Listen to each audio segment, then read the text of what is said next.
पुंडलिक वरदे हर विठ्ठल श्री ज्ञानदेव तुकाराम गोपाल कृष्ण भगवान की जय। मौली ज्ञानेश्वर महाराज की जय। जगद्गुरु तुकाराम महाराज की जय। मनोनी आपुली अपन पेया जरी इंद्रिय येती आया तरी अधिक काय धनंजया सार्थक वासे। ग्रंथराज ज्ञानेश्वरी अध्याय क्रमांक 2। मनोनी आपुली आपण पेया जरी इंद्रिय येती आया तरी अधिक काय धनंजया सार्थक वासे। बीड शहर वाडिया वाचनालय ज्ञानेश्वरी अभ्यास वर्ग या सत्रात आपलं सुरू असलेलं ज्ञानेश्वरीच्या दुसऱ्या अध्यायावरील चिंतन। याआधी जवळजवळ आपली 6 प्रवचनं झालीत। हे बहुतेक 7वं असावं। हे लास्ट बट 1 असेल। यानंतर एकच प्रवचन होईल आणि मग दुसरा अध्याय संपेल। हे आणि अजून एक दुसरा अध्याय संपेल। आज आपल्याला दुसऱ्या अध्यायातील ओवी क्रमांक 285 ते 375 या 91 ओव्यांचा आढावा घ्यायचा आहे। धनवरा म्हणताय आपुली आपण पेया जरी इंद्रिय येती आया तरी अधिक काय धनंजया सार्थक असे। आजचं आपलं चिंतन हे प्रामुख्यानं स्थित प्रज्ञ या विषयावर आहे। दुसऱ्या अध्यायात एकूण 4 सिद्धांत आले किंवा 4 गोष्टी आल्या। देहाची नश्वरता, आत्म्याची अमरता, स्वधर्माची अबाध्यता आणि स्थित प्रज्ञ। यातील पहिल्या 3 गोष्टी आपण अभ्यासल्यात व्यवस्थित। आज आपलं चिंतन प्रामुख्यानं स्थित प्रज्ञ या विषयावर आहे। हे शेवटचं आहे। अजून एक प्रवचन होईल। नवरा बोलतात की आपुली आपण पेया जरी इंद्रिय येती आया तरी अधिक काय धनंजया सार्थक असे। माऊली म्हणतायत की आपल्या जीवनातील सर्वात मोठं सार्थक जर काय असेल तर आपण आपली ज्ञानेंद्रिय जिंकणं, आपण आपल्या इंद्रियावर ताबा मिळवणं। आपण आपली ज्ञानेंद्रिय जर जिंकली तर काय फायदा होतो? आपण मुक्त होतो, स्थित प्रज्ञ होतो, संत होतो। जोपर्यंत तुम्ही तुमची ज्ञानेंद्रिय जिंकत नाहीत तोपर्यंत तुम्ही मुक्त होत नाहीत, स्थित प्रज्ञ होत नाहीत। तुम्हाला मुक्त व्हायचे, स्थित प्रज्ञ व्हायचे, स्थिर बुद्धी व्हायचे, तुम्हाला तुमची ज्ञानेंद्रिय जिंकावीच लागतात, जिंकावीच लागतात। आणि म्हणून दरबारा लिहितात की तैसी इंद्रिय अपेती होती जयाचे मनितले करीती तयाची प्रज्ञा जान स्थिती पातली असते। ज्याने ज्ञानेंद्रियावर ताबा मिळवलाय आणि तो सांगेल तसंच ज्ञानेंद्रिय वागतात, तो स्थित प्रज्ञ असतो, तो मुक्त असतो, तो संत असतो। साधारण जीवाचं कसे तुमचं आमचं इंद्रियाने सांगावं आम्ही ऐकावं, हा साधारण जीव आहे। परंतु आत्मज्ञानी पुरुषाचं कसं असतं? त्यांनी सांगावं आणि इंद्रियाने ऐकावं। तैसी इंद्रिय अपेती होती जयाचे मनितले करती, त्यांनी मनावर इंद्रियाने ऐकावं। जयाचे मनितले करती तयाची प्रज्ञा जान स्थिती पातळी असते। तो स्थिर बुद्धी असतो, तो स्थित प्रज्ञ असतो, तो संत असतो की तो सांगतो तसंच इंद्रिय वागतात। आणि ज्यांनी आपली इंद्रिय जिंकली आहेत, आपल्या इंद्रियावर ताबा मिळवलाय, तो मुक्त होतो, स्थित प्रज्ञ होतो। आणि मुक्त होणं, स्थित प्रज्ञ होणं ही मानवी जीवनाची सर्वात मोठी अचिव्हमेंट असते. यापुढे काही प्राप्त करायचे नसते. मोक्ष आणि त्यापुढे संतपद. चौपुरुषात स्त्री भक्ती जैसी. सायुज्य मुक्ती चौथ्या पुरुषात, भक्ती अर्थात संतपद हा पाचवा पुरुषात. पण 19-20 दोन्ही एकच असते. मुक्ती काय आणि संतपद काय जवळजवळ एकच आहे. पण मुक्तीपेक्षा संतपद मोठे हे लक्षात घेऊन चालतं. मानवी जीवनाचं सर्वात मोठं सार्थक जर काय असेल तर मुक्त होणं, संतपद मिळवणं. आणि हे संतपद मिळवायचे, मुक्त व्हायचे, स्थितप्रज्ञ व्हायचे तर तुम्हाला तुमची ज्ञानेंद्रिय जिंकावीच लागतात. जोपर्यंत ज्ञानेंद्रिय जिंकत नाही तोपर्यंत तुम्हाला स्थितप्रज्ञ होता येत नाही, मुक्त होता येत नाही. हनुमान दानवारा लिहितात की आपली आपण पेया जरी इंद्रिय येते आया तरी अधिक काय धनंजय सार्थक असेल.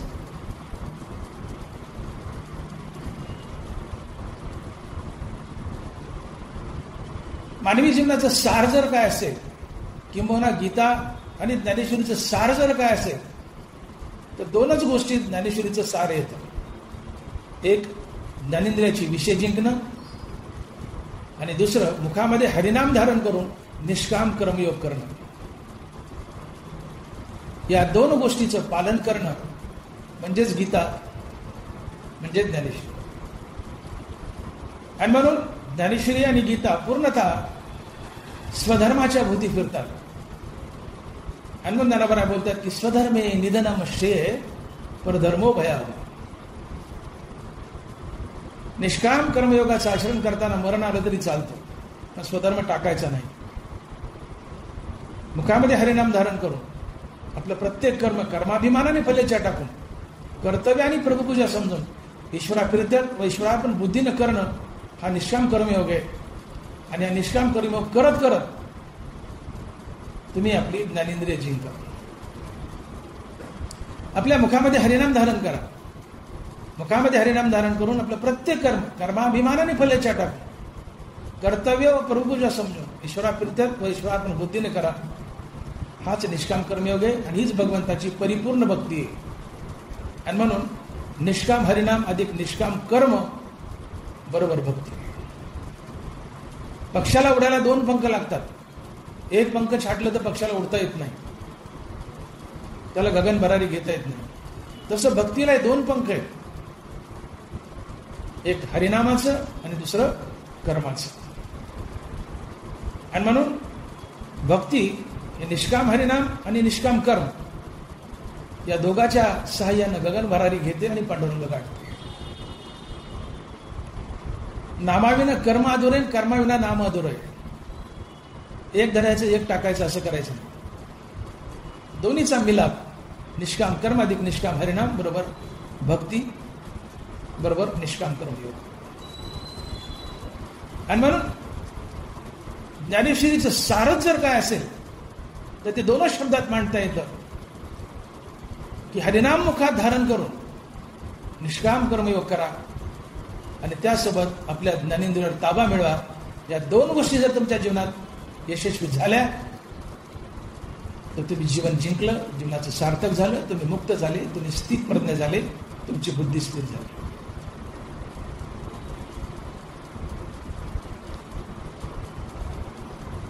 तुम्ही म्हणाल ज्ञानेंद्रिय जिंकणं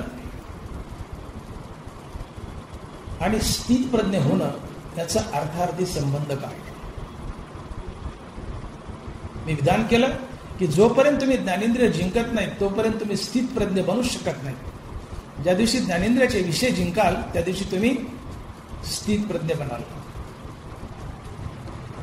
बघा, ज्ञानेंद्रियाचे विषय जिंकणं आणि स्थितप्रज्ञ बनणं याचा अर्थार्थी संबंध काय? एक साधी गोष्ट लक्षात घ्या. स्थितप्रज्ञ म्हणजे स्थिर बुद्धी, ज्याची बुद्धी आत्मस्वरूपी कायमची स्थिर झाली आहे, तो स्थितप्रज्ञ असतो.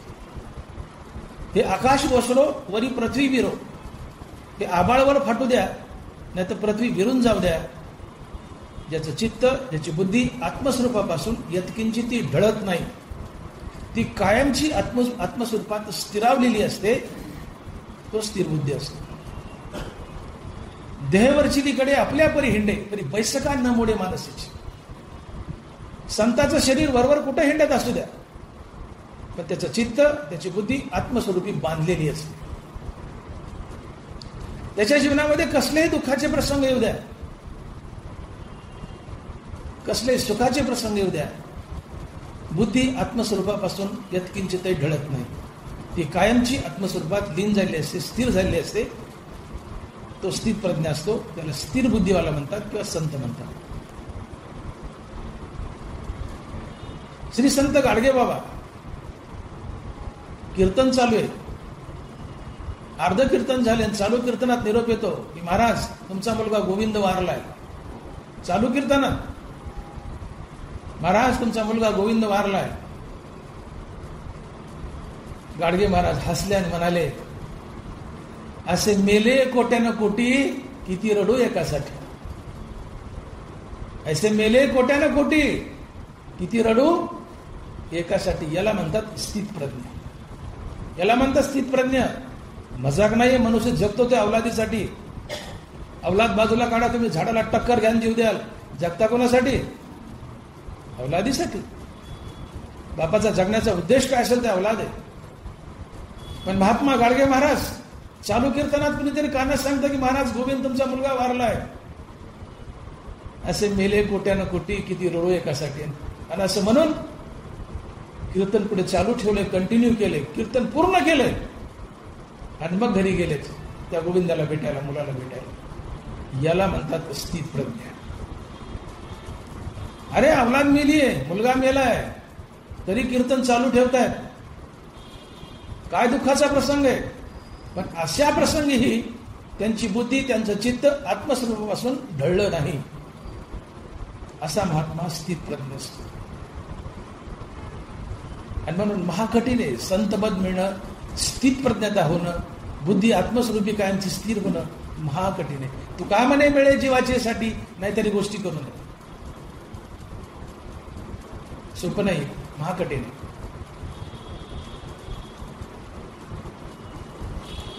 मुद्दा असा म्हणला होता की ज्ञानेंद्रियाचे विषय जिंकणं आणि स्थित प्रज्ञ होणं याचा अर्थार्थी संबंध काय. मी विधान केलं, जोपर्यंत ज्ञानेंद्रियाचे विषय तुम्ही जिंकत नाही तोपर्यंत तुम्हाला स्थित प्रज्ञता प्राप्त होत नाही, संतपद प्राप्त होत नाही. मग ज्ञानेंद्रियाचे विषय जिंकणं आणि स्थित प्रज्ञता आपल्या जीवनात येण्याचा अर्थार्थी संबंध काय. एक साधी गोष्ट आहे. ज्ञानेंद्रिय मनाला घेऊन विषयात चरायला बाहेर मोकाट पळत असतात. इंद्रियाची सतत बहिर्मुख धाव आहे. आणि इंद्रिय आणि मन हे बाहेर मोकाट पळाले की त्यांच्यासोबत बुद्धीही बाहेर विषयात चरायला मोकाट पळत असते. इंद्रियाचे संगती पसरू होत असे मती. मती म्हणजे बुद्धी. इंद्रिय पळत आहे. हा डोळा आहे, नाक आहे, कान आहे, जीभ आहे, त्वचा आहे, 5 ज्ञानेंद्रिय. कानाचा विषय निंदास्तुती, ते झालेले बोलून आता जात नाही मी. कानाचा विषय निंदास्तुती. या कानाला निंदास्तुती भोगायला धावतंय.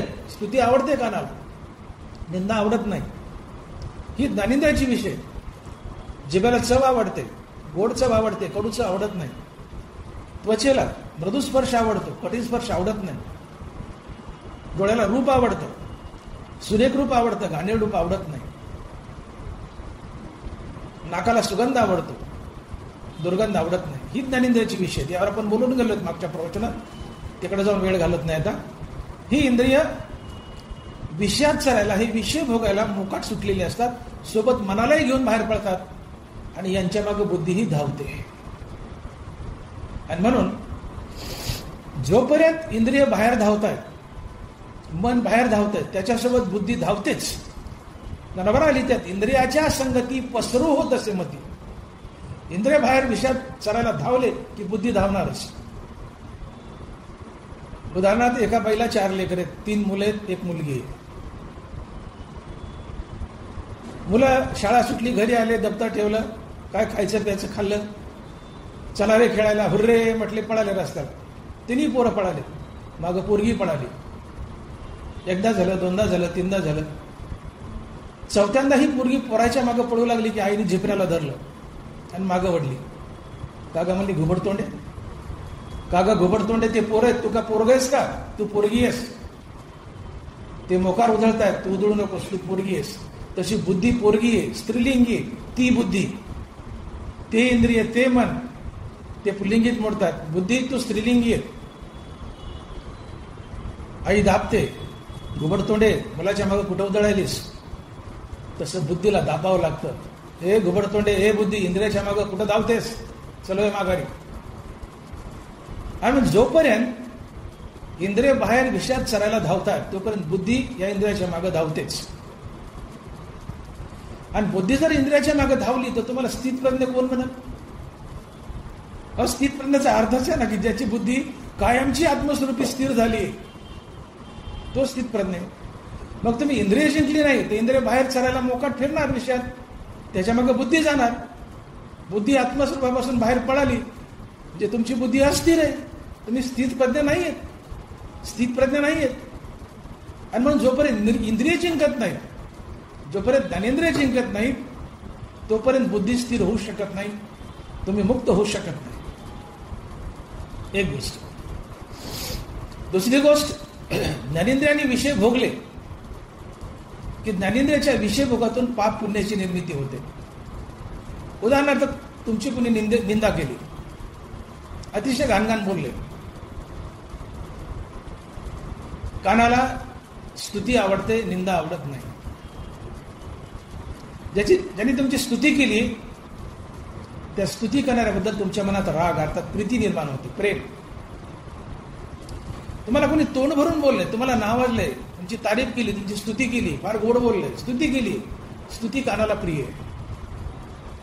ज्याने स्तुती केली तात्काळ त्या स्तुती करणाऱ्या माणसाबद्दल तुमच्या मनात राग, प्रीती, प्रेम, त्यातून सद्वर्तन, सद्वर्तनातून पुण्याचा जन्म. जे निपजे सत्वगुणे तया सुकृत ऐसे म्हणे श्रोत सम. पुण्याचा जन्म सद्गुणातून होतो, सत्वगुणातून होतो, चांगल्या वागण्यातून. तुमची कोणी स्तुती केली, कानानं स्तुती भोगली आहे, ज्यांनी स्तुती केली त्याच्याबद्दल राग, प्रीती, प्रेम, त्यातून सद्वर्तन, सद्वर्तनातून पुण्य. तुमची कोणी निंदा केली आहे, कानाला निंदा आवडत नाही, ज्याने निंदा केली तात्काळ त्याच्याबद्दल द्वेष, द्वेषातून क्रोध, क्रोधातून भांडण, गलिच्छ वर्तन, हाणामारी, परपिडा, आणि या परपिडेतून पापाचा जन्म. आणि पुण्य आणि पाप म्हणलं की ते तुम्हाला संसारात बांधतच. मुंगीच्या पायात काही पुण्य आणि पाप तुमच्या जीवनात शिल्लक असेल तर ते तुम्हाला भोगूनच पार पडावं लागतं. अगा कर्मे जीवरावे तेही सुखदुःखी फळावे आणि तया ते भोगावे यावे द्यावे. नगभर जरी पुण्य पाप जीवनात असेल तर ते भोगण्यासाठी पुन्हा पुन्हा जन्म धरावेच लागतात. मग तुम्ही ज्ञानेंद्रियाचे विषय भोगून, हे निंदास्तुती, हे विषय भोगून पाप पुण्य निर्माण केलं, हे पाप पुण्य तुम्हाला संसारात बांधणार.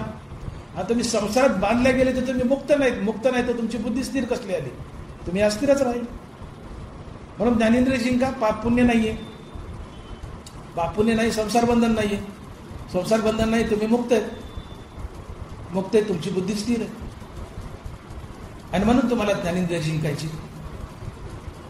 ज्ञानेंद्रिय जिंकली तर आणि तरच तुमची बुद्धी स्थिर होते. ज्ञानेंद्रियाचे विषय बघून पुण्य पाप तर आलंच, पण तुमची कोणी निंदा केली, निंदा कानानं भोगली, ज्यांनी निंदा केली मन पेटून उठतं, त्याच्याबद्दल द्वेष, द्वेषातून क्रोध, आणि क्रोध म्हणलं की मनही विचलित, बुद्धी विचलित, तिची बैठक तुटली आत्मस्वरूपापासून, ती बाहेर धावायला लागली, ती बाहेर धावू लागली, ती अस्थिर आहे. जो अस्थिर आहे तो स्थितप्रज्ञ कसला, ज्याची बुद्धी स्थिर आहे तो स्थितप्रज्ञ. आणि म्हणून जोपर्यंत तुम्ही ज्ञानेंद्रियाचे विषय भोगाल, हे डोळा नाक कान यांचे हे विषय भोगाल, तोपर्यंत मन आणि इंद्रिय विषयाच्या मागे धावणार, त्याच्या मागे बुद्धी धावणार, आणि बुद्धी अस्थिर राहणार. ज्याची बुद्धी अस्थिर आहे तो स्थितप्रज्ञ नसतो, तो मुक्त नसतो, तो संत नसतो. मग ज्याने ज्ञानेंद्रिय जिंकली आहेत, ज्याने ज्ञानेंद्रिय जिंकली आहेत, तर ज्ञानेंद्रिय जिंकली की नरबारा लिहितात, मग मनाची धाव पारुशेल आणि बुद्धीची सोडवणूक होईल, हे तो निथारा मोडेल या पापियांचं. तुम्ही नीट ऐका, ज्ञानेंद्रिय जिंकली आहेत, ज्ञानेंद्रिय जिंकली तर काय होतंय, मग मनाची धाव पारुशेल, मन धावतंय ना विषयात. ज्ञानेंद्रिय जिंकली, त्याची धाव पारुशेल म्हणजे नाहीशी होईल. मनाची धाव पारुशेल आणि बुद्धीची सोडवणूक होईल. याचा अर्थ बुद्धी या मनात आणि इंद्रियात बांधलेली आहे. 2 वय लक्षात घ्या. इंद्रियाची संगती पसरू होत असे मध्ये, आणि दुसरी आहे मनाची धाव पार असेल मग बुद्धीची सोडवणूक होईल. म्हणजे जोपर्यंत इंद्रियाचे विषय भोगता तोपर्यंत बुद्धी बांधलेली आहे, आणि ज्ञानेंद्रियाचे विषय गेले की बुद्धीची सोडवणूक झाली, आणि तिची सोडवणूक झाली ती अंतर्मुख होते आणि आत्मस्वरूपात कायमची स्थिर होते, आणि तो स्थित प्रज्ञा असतो. आणि म्हणून ज्ञानेंद्रियाचे विषय टाकले. हे पहा, मन हा इंद्रियाचा राजा आहे. लढाईमध्ये राजा ताब्यात आला की सैन्य आपाप ताब्यात येतं, तुमचा विजय होईल. मन हे इंद्रियाचा राजा आहे. हरिनामानं मन ताब्यात आलं, अखंड हरिनामानं मन ताब्यात आलं की बाकीचे हे 5-6 इंद्रिय आपाप ताब्यात येतात, कारण मन या इंद्रियाचा राजा आहे. तसे मनपण मोडे इंद्रिया ते आधीच उबडे, सूत्रधारे विन साई खडे वाव जैसे. त्या कळसूत्री बाहुल्या असतात. लहानपणी खेळ यायचे आपल्याकडे, आता मोडले जवळजवळ. ते शहरात ग्रामीण भागात घ्यायचे, ते दोऱ्या असायच्या आणि खाली बाहुल्या असायच्या, त्या घंट्या वाजायच्या, युद्ध करायचे. अगदी स्टायलिश खेळ होता तो, त्याला कळसूत्री बाहुल्या म्हणतात. आपल्या लहानपणी खेळ यायचे. त्या बाहुल्या कुठपर्यंत नाचतात, जोपर्यंत मनुष्य बोटावर दोरा चाळतोय तोपर्यंत. त्यांनी बोट चाळवायची बंद केली, ब्रेक घेतला, जेवायला गेला, बोट चाळवायची बंद केली, बाहुल्या उताने पडतात. इंद्रिय बाहेर कुठपर्यंत धावतात, मन ताजं तवा नाही तोपर्यंत. पण मन आता हरिनामानं मेलंय, मनच मेलंय, इंद्रिय उतानी पडतात. कळसूत्री बाहुल्याला खेळवणारा मनुष्य, त्यांनी बोटं बंद केली किंवा दोरा तुटलाय, बाहुल्या उताने पडतात. मन ताब्यात आलं, इंद्रिय उतानी पडतात. आणि इंद्रिय उतानी पडली म्हणजे ती अंतर्मुख होतात. मन अंतर्मुख होतं, हृदयाच्या डोहात बुडतं, आणि तिथं मनाची अत्यंतिक निवृत्ती होते. ते भगवंतात कायमचे विलीन होतं. मन तिथं मरतं, मनाचं उन्मन होतं. रामकृष्ण नामे उन्मनी साधली. रामकृष्णामानं मनाचं उन्मन होतं, मन मरतं. याला म्हणायचं मनाची धाव पारूस येईल आणि बुद्धीची सोडवणूक होईल. अखंड रामनामानं आणि निष्काम कर्मयोगानं तुम्ही मन ताब्यात घेतले, हृदयाच्या डोहात बुडले, तिथं कायमचं लीन झाले, त्याची अत्यंतिक निवृत्ती झाली, मनाचा मनपणा संपलाय, मन मेलय, मनाचे उन्मन झाले. मग मन आणि इंद्रिय जिवंत असतील किंवा ताजेतवाने असतील आणि ते बाहेर पडत असतील विचार करायला, तर बुद्धी मागे धावते. पण मनच मेलय, अंतर्मुख झालं, हृदयाच्या डोहात बुडवलंय कायमचं, तर बुद्धीही आपाप माघारी फिरते, आणि माघारी फिरून आत्मस्वरूपात कायमची लीन होते. मग ज्ञानवार लिहित आहे की तैसी परतोनी पाटमोरी टाके आणि आपणच आपणे असे देखे आणि देखत खेळ ओळखे मने ते तत्वनी. ज्यावेळेस मन मरतं त्यावेळेस बुद्धीही माघारी वळून पाहते, तर तिला परमात्मा दिसतो, आणि बुद्धी म्हणते हा परमात्मा तर मी आहे. मग मी का विनाकारण इंद्रियाच्या मागे पडते. परतोनी पाटमोरी टाके आणि आपणच आपणे असे देखे आणि देखत खेळ ओळखे मने ते तत्वनी. ज्यावेळेस इंद्रियाच्या मनाच्या तावडीतून बुद्धी सुटते, बुद्धीची सोडवणूक होते, तेव्हा ती मागं पाहते, तिला परमात्मा दिसतो, ती म्हणते हा परमात्मा मी आहे. आणि मग ती इंद्रियांची संगती टाकते, मनाची संगती टाकते, आणि या परमात्म्यात कायमचं लीन होते. आणि जी बुद्धी परमात्म्यात कायमची लीन झाली तिथून अजिबात हलत नाही. जीवनात सुख येऊ द्या, दुःख येऊ द्या, परमात्म्यातून ती हलत नाही, ती स्थिर बुद्धी असते, तो स्थित प्रज्ञा असतो. पण हे घडलं कधी? इंद्रिय ताब्यात आली तेव्हा. इंद्रिय ताब्यात आली तेव्हा बुद्धी आत्मस्वरूपी कायमची स्थिरावली. म्हणून जोपर्यंत इंद्रिय ताब्यात येत नाही तोपर्यंत बुद्धी कायमची स्थिरावत नाही, तुम्ही मुक्त होत नाही, तुम्ही स्थित प्रज्ञा नसतात. ज्या दिवशी ज्ञानेंद्रियाचे विषय ताब्यात येतात त्या दिवशी बुद्धी कायमची आत्मस्वरूपात स्थिरावते, आणि तो स्थित प्रज्ञा असतो. आणि ही इंद्रिय ताब्यात येणं आणि बुद्धी आत्मस्वरूपी कायमची स्थिरावणं हे आपल्या जीवनातील सर्वात मोठं सार्थक असतं. हनुमंत ज्ञानवार लिहितात की आपुली आपण पेया जरी इंद्रिय ती आया तरी अधिक काय धनंजय सार्थको असे. अरे अर्जुना, यापेक्षा काय मोठं सार्थक आहे? कशापेक्षा? आपली इंद्रिय ताब्यात येण्यापेक्षा. का? आपली इंद्रिय ताब्यात आली रे आली की बुद्धी ताब्यात येते, ती आत्मस्वरूपी कायमची लीन होते, तो स्थित प्रज्ञ बनतो, तो मुक्त बनतो, तो संत बनतो. आणि स्थित प्रज्ञ बनणं, मुक्त बनणं, संत बनणं हे मानवी जीवनाचं सगळ्यात सगळ्यात सगळ्यात मोठं सार्थक असतंय. यापुढे काही प्राप्त करायचं नसतं. दिस इज द फायनल अचिव्हमेंट. स्थित प्रज्ञता आणि संतपद मुक्ती हे फायनल अचिव्हमेंट आहे, याच्या पुढे प्राप्त करायचं काही राहत नाही. आणि म्हणून आम्हाला ज्ञानेंद्रिय जिंकायची. आता ज्ञानेंद्रिय जिंकायची कशी? तर ज्ञानेंद्रिय जिंकण्यासाठी मुखामध्ये हरिनाम धारण करा आणि निष्काम कर्मयोग करा, ज्ञानेंद्रिय ताब्यात येतात. ज्ञानेंद्रिय जिंकली तर बुद्धी स्थिर होते. मग ज्ञानेंद्रिय जिंकायची कशी? तर मुखात हरिनाम धारण करा आणि निष्काम कर्म करा, ज्ञानेंद्रिय ताब्यात येतात. भगवंत अर्जुनाला म्हणतात की अर्जुना, या जगाचे 2 भाग कर. नरवारा लिहित आहेत, हे एक एक शिकवू काही परी सेवके आपल्या ठाई, उरोनी एर सर्वही मी सेवे करी.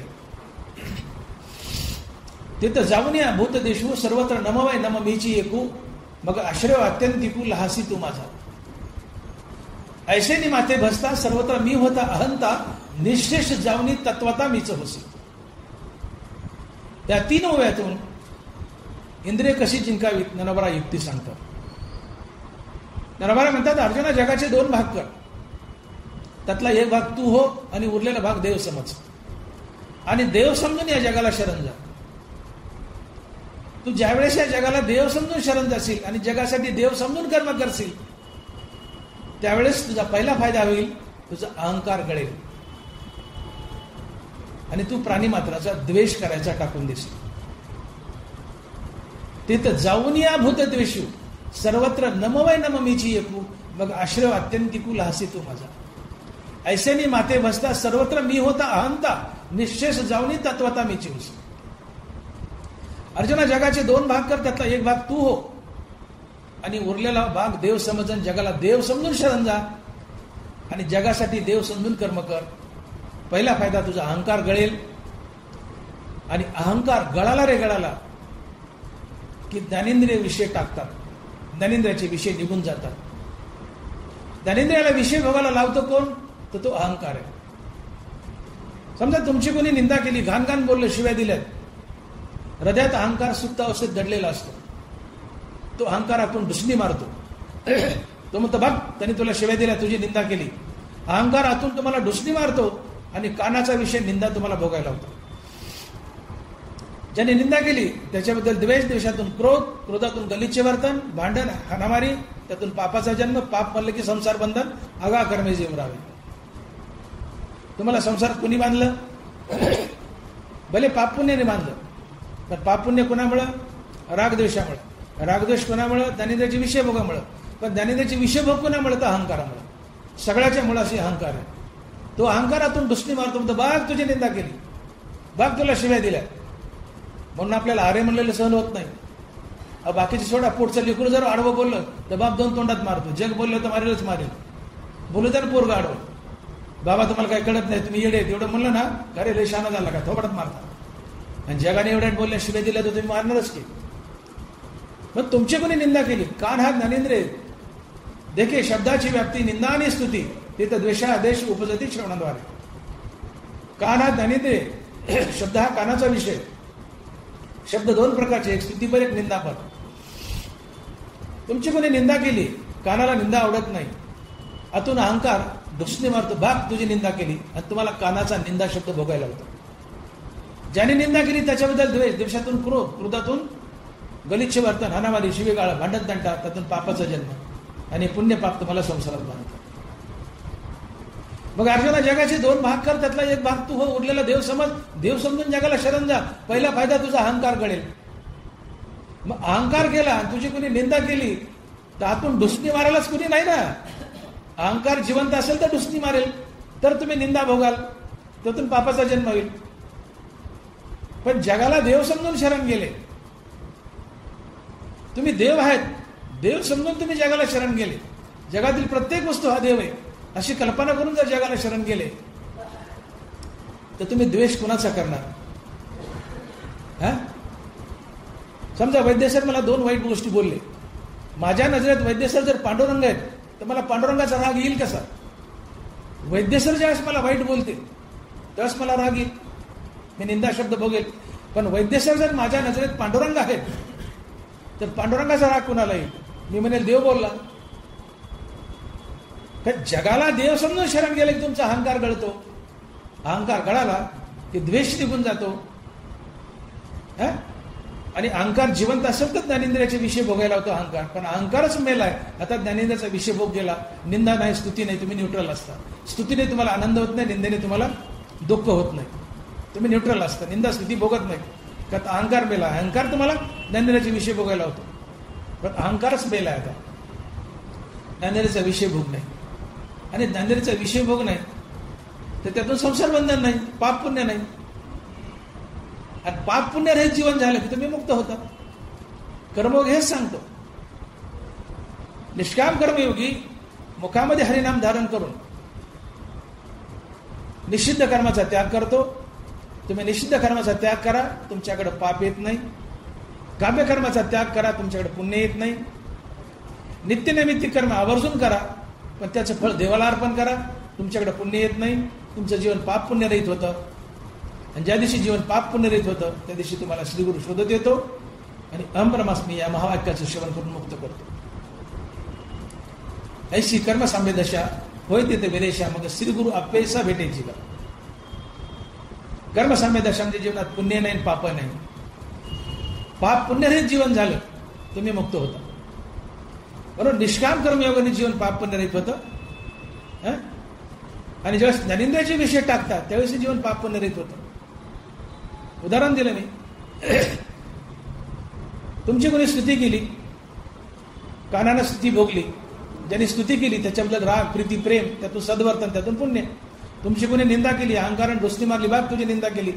ज्यांनी निंदा केली त्याच्याबद्दल द्वेष, द्वेषातून क्रोध, क्रोधातून गलिच्छ वर्तन, हाणामारी, त्यातून पापाचा जन्म. पाप पुण्य म्हणलं की संसार बंधन. अगा कर्मे जे उरावे तेही सुखदुःखी फळावे, आणि तया ते भोगावे यावे देहाय. मग ज्ञानेंद्रियाचे विषय भगवंतन पाप पुण्याचा जन्म आहे. तर ज्ञानेंद्रियाचे विषय टाकले, अहंकार गेला की ज्ञानेंद्रियाचे विषय जातात. ज्ञानेंद्रियाचे विषय गेले की पाप पुण्य गेलं. निष्काम कर्मयोग केला, पाप पुण्य गेलं. जीवन पाप पुण्य रहित झालं. आणि जीवन ज्या दिवशी पाप पुण्य रहित होतं त्या दिवशी सद्गुरू तुम्हाला शोधत येतो. अहम ब्रह्मास्मी या महावाक्याचं श्रवण करून तुम्हाला मुक्त करतो. का येऊनी फळाचा घडू, पारुशिली केळीची वाढू, श्रीगुरु भेटोनी करी पाडू बुबुत सुजायची. श्रीगुरु स्वतः येतो. तुमच्या जीवनात फक्त वैराग्य असावं, तुमचं जीवन पाप पुण्य रहित असावं. आणि म्हणून जगाचे दोन भाग केले, त्यातला एक भाग आम्ही झालो, ते एक भाग देव समजला आणि जगाला देव समजून शरण गेलो. देव समजून जगासाठी कर्म केली. अहंकार गळतो. अहंकार गळाला ज्ञानेंद्रियाचे विषय भोग जातात. ज्ञानेंद्रियाचे विषय भोग अहंकारामुळे. अहंकार मेला. अहंकार जिवंत तर तो डुसणी मारतो आणि ज्ञानेंद्रियाचे विषय भोगायला होतो. पण अहंकार मेलाय. आता डुसणी मारायला कोणी नाही. तुम्ही ज्ञानेंद्रियाचे विषय भोगत नाहीत, आणि ज्ञानेंद्रियाचे विषय भोगले नाही तर पाप पुण्य तर गेलंच. पण ज्ञानेंद्रियाच्या विषय भोगाचा त्याग म्हणजे हेच वैराग्य असते. ज्ञानेंद्रियाच्या विषय भोगाचा त्याग हेच वैराग्य असते. आणि म्हणून धनवराय लिहितात की धडाडी तर लोहरसी, न घालवे उडी जैसी, का न करवे उशी अजगराची. पार्थात तेने पाडे जया विषय वार्ता ना आवडे, निधी इंद्रियाच्या तोंडे काहीच लागू. लोखंडाचा रस उकळतोय. पाण्याचा बॉइलिंग पॉइंट आहे 100, पण लोखंडाच्या रसाचा बॉइलिंग पॉइंट आहे 800 डिग्री. 100 कुठं, 800 कुठं. लोखंडाचा रस उकळतोय, पाणी नाही, लोखंडाचा रस. आणि त्या उकळत्या रसात तुम्हाला कोणी म्हणते उडी मारा. धडाडी तर लोहरसी, न घालवे उडी जैसी, का न करवे उशी अजगराची. उकळत्या लोखंडाच्या रसात जशी उडी घालाय वाटत नाही, अजगराची जशी उशी कराय वाटत नाही. बरं अजगराची उशी काय होईल, ते गिळून टाकेल ना. अजगराची उशी केल्यावर गिळून टाकेल. उकळत्या लोखंडाच्या रसात उडी घालवत नाही, अजगराची उशी करवत नाही. या वार्ता सुद्धा आवडत नाहीत. उडी मार म्हणलं हे आवडत नाही. उकळत्या रसात उडी मार आवडत नाही. अजगराची उशी करा हे आवडत नाही. तसं ज्याला विषयाची वार्ता सुद्धा आवडत नाही ते वैराग्य असते. उठलेली वैराग्य जेने हा तिन्ही वर्ग ऐसा सांडणे, जसे वमोनी असून आत्ताच गेले. त्रैलोक्यातली संपत्ती, त्रैलोक्यातले भोग पायावर लोळताय, पण ते कुत्र्याने उलटी केलेल्या मटेरियल इतके तुच्छ वाटावे. उठलेली वैराग्य जेने हा तिन्ही वर्ग ऐसा सांडणे, जसे वमोनी असून आत्ताच गेले. हे लोकांपासून ब्रह्मलोकापर्यंत सगळे भोग तुमच्या पायावर लोळत आहेत, पण त्याचा तिटकारा यावा. उपलब्ध असूनही त्याचा तिटकारा यावा. कुत्र्याच्या उलटीसारखे तुच्छ वाटावेत, हे वैराग्य असते. एका हरिनामाशिवाय कशाचीच आवड शिल्लक न राहणं हे वैराग्य असतं. विषय तो त्यांचा झाला नारायण, नावडे धनजन माता पिता. देवा तर तू हवाय, तुझं नाम हवंय, बाकी काही नको, हे वैराग्य असतं. आणि मग जगाचे दोन भाग केले. जगाला देव समजून शरण गेलं, अहंकार जातो. अहंकार गेला की ज्ञानेंद्रियाचे विषय जातात. ज्ञानेंद्रियाचे विषय गेले, हेच वैराग्य असते. आणि ज्या दिवशी जीवनात वैराग्य येतं त्या दिवशी आत्मज्ञान शोधत येतं. शिवाय ज्ञानेंद्रियाचे विषय गेले, त्यातून काम करत जातात. काम हा शब्द म्हटलं की आपल्या डोळ्यापुढे प्रामुख्यानं स्त्री पुरुषाची लैंगिक भावना येते. स्त्री पुरुषाची लैंगिक भावना हा तर कामच आहे. तो त्वचेच्या स्पर्श विषयात मोडतो. स्त्री पुरुषाची लैंगिक भावना म्हणजे काय? त्वचेला त्वचेचा स्पर्श, तो त्वचेच्या स्पर्श विषयात मोडतो स्त्री पुरुषाची लैंगिक भावना. आणि काम म्हटलं की फक्त आपल्या डोळ्यापुढे एकच होतं. जसं पिक्चर होता कामशास्त्र. काम म्हटलं की स्त्री पुरुषाची लैंगिक भावना आपल्या डोळ्यापुढे येते. हा तर कामच आहे, पण काम या शब्दाचा प्रमुख अर्थ आहे ज्ञानेंद्रियाच्या विषय भोगाची इच्छा. मग अहंकार गेला, ज्ञानेंद्रियाची विषय भोग गेली. ज्ञानेंद्रियाची विषय भोग गेली म्हणजे काम गेला. काम गेला, क्रोध गेला. कारण क्रोधाला स्वतंत्र जन्म नाहीये. कामाची नाही ते क्रोधाची काय सांगते, ते कायचे भांडणार आहे. क्रोधाचा जन्म नेहमी कामातून होतो. आणि काम म्हणजे ज्ञानेंद्रियाची विषय भोग. मग ज्ञानेंद्रियाची विषय भोग गेले म्हणजे काम गेला. काम गेला, क्रोध गेला. काम गेला, लोभ गेला. काम गेला, मद गेला, मोह गेला, मत्सर गेला. ज्ञानेंद्रियाची विषय गेली म्हणजे काम, क्रोध, लोभ, मद, मोह, मत्सर हे साई विकार गेले. तुमचं अंतकरण शुद्ध झालं, निर्मळ झालं. आणि निर्मळ अंतकरणात पांडुरंग येऊन राहतो. तुका म्हणे चित्त करारे निर्मळ येऊन गोपाळ राहे तेथे. तुमचा अहंकार गेलाय निष्काम कर्मयोगानं. तुम्ही निष्काम कर्मयोग करताय. मुखात हरिनाम धारण केलंय आणि निष्काम कर्मयोग करतात. आपलं कर्म देवाला अर्पण करतायत. जगाला देव समजून कर्म करतायत. मी कर्म करता येते सांडून या निज चित्ते, भगवत रूप भाविता भूते ब्रह्मार्पण तेथे होय कर्म. ज्याच्यासाठी कर्म करतात त्याला देव समजा. आणि म्हणून ज्ञानोबा बोलतात की जगाचे दोन भाग कर, त्यातला एक भाग तू हो, उरलेला भाग देव समज. जगाला देव समजून शरण जा. पहिला फायदा तुझा अहंकार गळेल. जगाला देव समजून त्याच्यासाठी कर्म कर, तुझा अहंकार गळेल. अहंकार गेला की ज्ञानेंद्रियाचे विषयभोग जातील. ज्ञानेंद्रियाचे विषयभोग जाणं हेच वैराग्य. ज्ञानेंद्रियाची विषयभोग गेली की काम, क्रोध, लोभ, मद, मोह, मत्सर जाईल. अंतकरणाची शुद्धी होईल. अंतकरण निर्मळ होईल. निर्मळ अंतकरणात गोपाळ कृष्ण येऊन राहतो. निर्मळ अंतकरणात किंवा विरक्त अंतकरणात वैराग्य येऊन राहतं. आणि ज्याच्या अंतकरणात गोपाळ कृष्ण राहतोय आणि आत्मज्ञान राहतंय तो मुक्त होतो. आणि जो मुक्त झालाय, अर्थात ज्याने ज्ञानेंद्रिय जिंकली आहेत, त्या ज्ञानेंद्रियाच्या मागे आता बुद्धी पळत नाही. त्या बुद्धीची सोडवणूक झाली आणि ती बुद्धी अंतर्मुख होऊन आत्मस्वरूपी कायमची स्थिर होते, ज्याला आपण स्थित प्रज्ञ म्हणतो. मग समाधी सुखी केवळ बुद्धी होईल निश्चळ. मग तू पावसी सकळ योगस्थिती. धनवारा म्हणतात की इंद्रियाच्या मागे जी बुद्धी धावते ते इंद्रियच तुम्ही जिंकलेत. आता मनच मेले, हृदयाच्या डोहात बुडाले. आता मन मेले की इंद्रिय मरतात. मरतात म्हणजे स्थिर होत आहेत, बाहेर पडत नाहीत. आणि इंद्रियाने जे बुद्धीला बांधले त्या बुद्धीची सोडवणूक होते. ही बुद्धी कायमची आत्मस्वरूपात स्थिर होते आणि मग ती कायमचं समाधी सुख भोगते. समाधी सुखी केवळ बुद्धी होईल निश्चळ. तू पावसी सकळ योगस्थिती. म्हणून परमार्थाचं सार जर काय असेल, आमचं चाललंय, आम्ही विठ्ठल विठ्ठल म्हणतो, रामकृष्ण म्हणतो, कीर्तन करतो, प्रवचन करतो, ऐकतो, वाऱ्या करतो. कुणाच्या पदरात काय पडलंय आजपर्यंत? ज्ञानेंद्रिय जिंकण्याच्या दिशेने आमची वाटचाल आहे का? आता माझं प्रवचन चालू आहे, समजा तुम्ही हरिभक्त आहेत, मी उठून तुमच्या थोबाडात मारतो सगळ्याच्या. तुम्ही माझ्या पाठीवर हात फिरावा, डॉक्टर मोठे साहेब चला माझ्या घरी, तुम्हाला चहा पाचतो, रिक्षात बसून तुमच्या घरी सोडतो, करताल मला? मृदुस्पर्शाने आनंद झाला, कुणी प्रेमानं पाठीवर हात फिरवला. मृदू आणि कठीण स्पर्शाचे दोन गुण जे तर वपुचे निसंगे कारण संतोष केला. त्वचा ज्ञानेंद्रिय, स्पर्श हा त्वचेचा विषय. एक मृदुस्पर्श, एक कठीण स्पर्श. कोणी प्रेमानं, पत्नी असो आई असो, प्रेमानं पाठीवर हात फिरवलाय, प्रेमानं कुरवळलाय, प्रेमानं हात फिरवलाय, तुम्हाला आनंद झाला, तर चापट मारले नक्की दुःख होईल.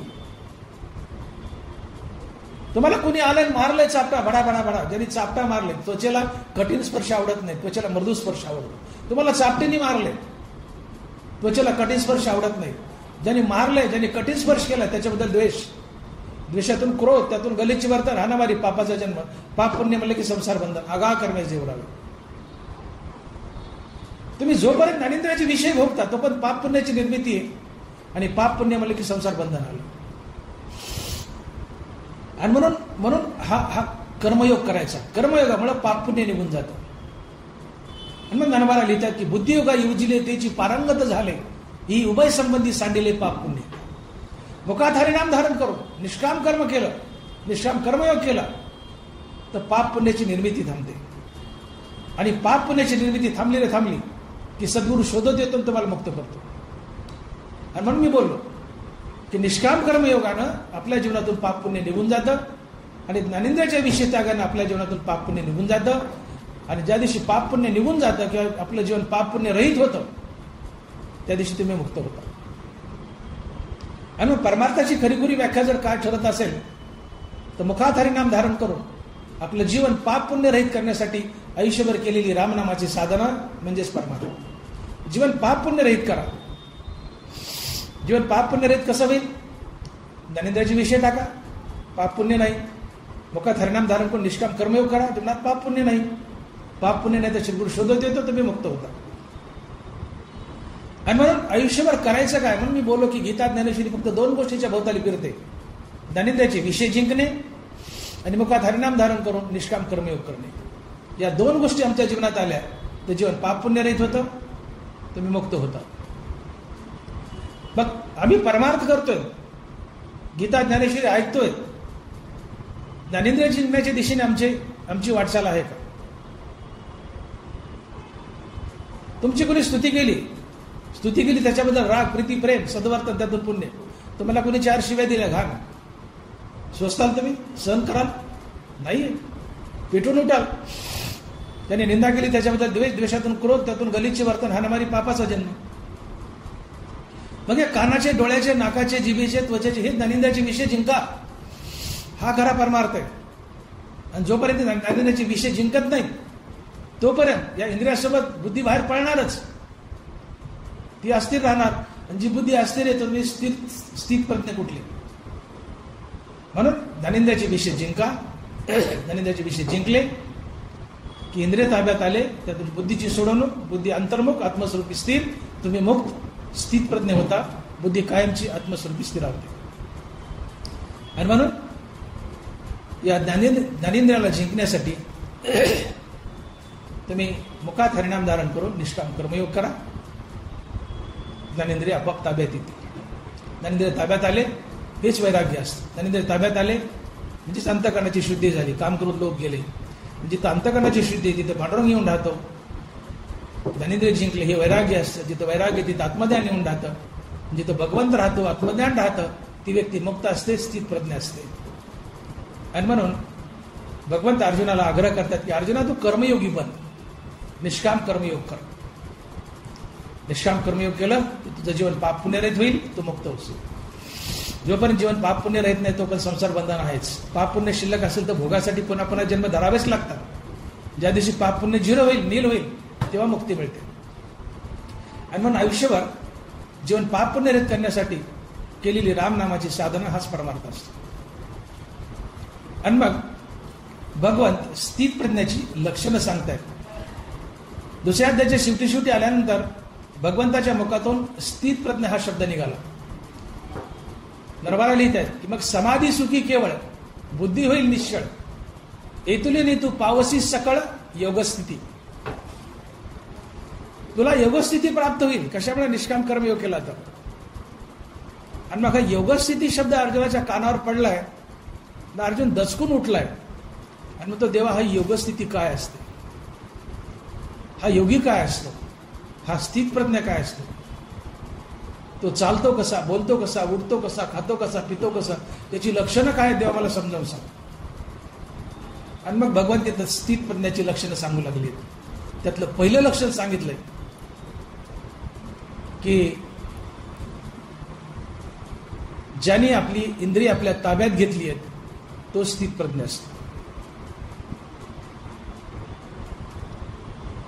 जो काम क्रोध रहित आहे तो स्थित प्रज्ञ असतो. जो भयरहित आहे तो स्थित प्रज्ञ असतो. जो प्रीतीरहित आहे तो स्थित प्रज्ञ असतो.